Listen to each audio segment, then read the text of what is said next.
Welcome to it, ladies and gentlemen. I'm Simply Mike. This is the Definitive Yo-Yo, and this is the number 5 video in my series of beginning yo-yos for beginning players. Before we talk plastics, not bad. This time we're talking metal.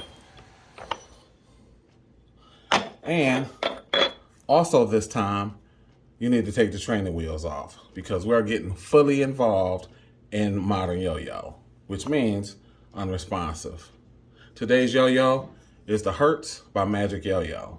This yo-yo is great and it represents fully the modern aesthetic, which means you need to know how to do a bind to make the most out of this. So I'll get into the details as the video progresses, as the review progresses, but for the most part, this is what modern yo-yoing is about. It's still entry level, and there's still a couple of things that are a little diminished about it, which we'll get into a little later. But for $20 or less, $15 in some places, this is excellent. So sit back, chill out, get you a little swig of wine or something. I'm drinking Coca-Cola myself. And let's get to throwing.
Well, this is it.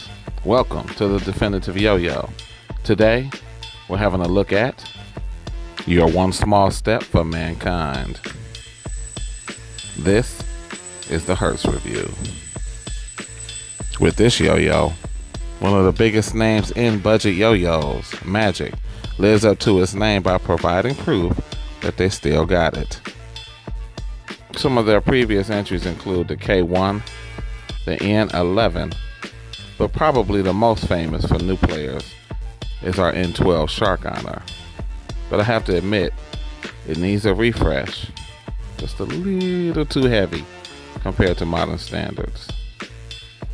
The Hertz, on the other hand, outdoes the N12 in nearly every metric.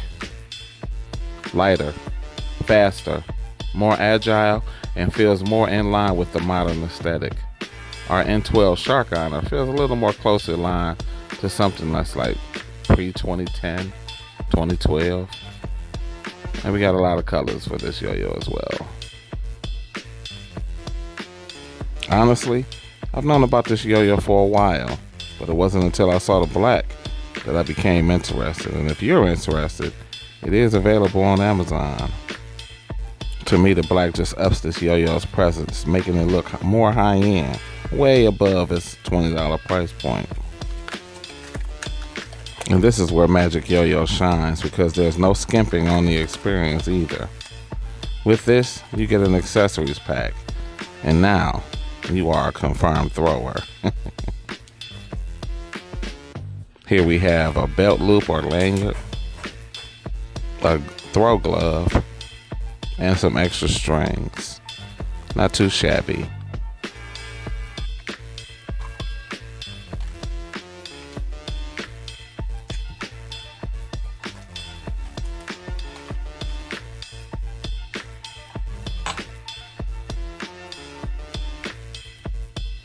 Not bad for your investment, but at this stage of the game, you definitely don't want to dive off the deep end with a $200 yo-yo.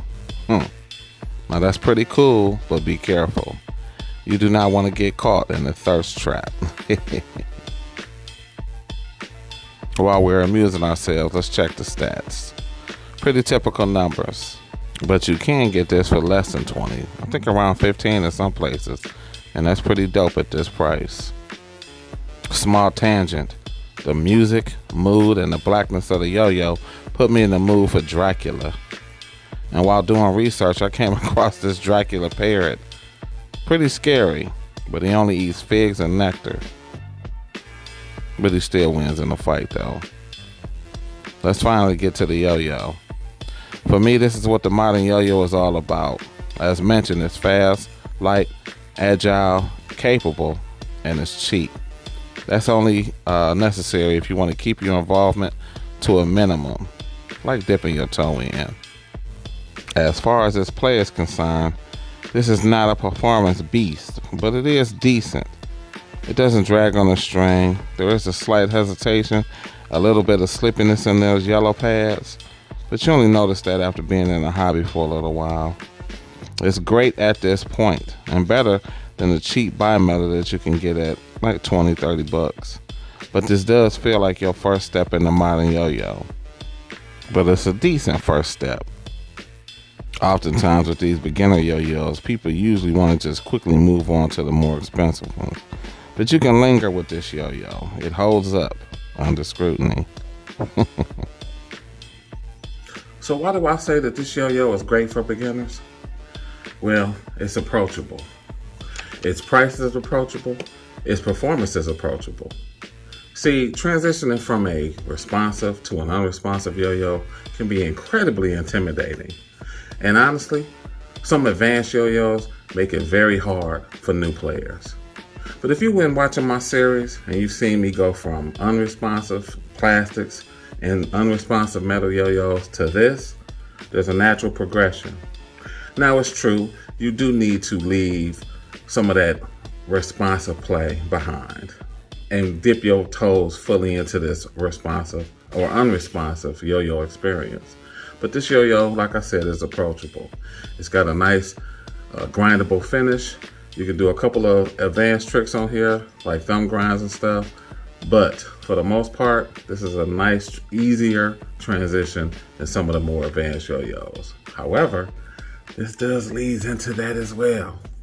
And we'll talk about that in our next video in this series. Not the very next video, but the next video in this series. All right? We'll talk at you later.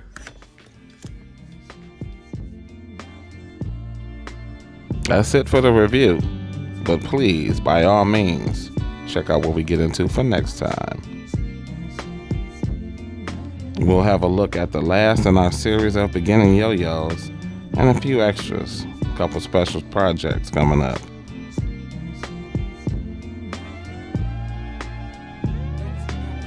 Consider subscribing if you don't want to miss any of it. Okay, this has been the Hertz Review. I'm Simply Mike, and I will check you guys out in the next video, which should be up pretty soon. Take care.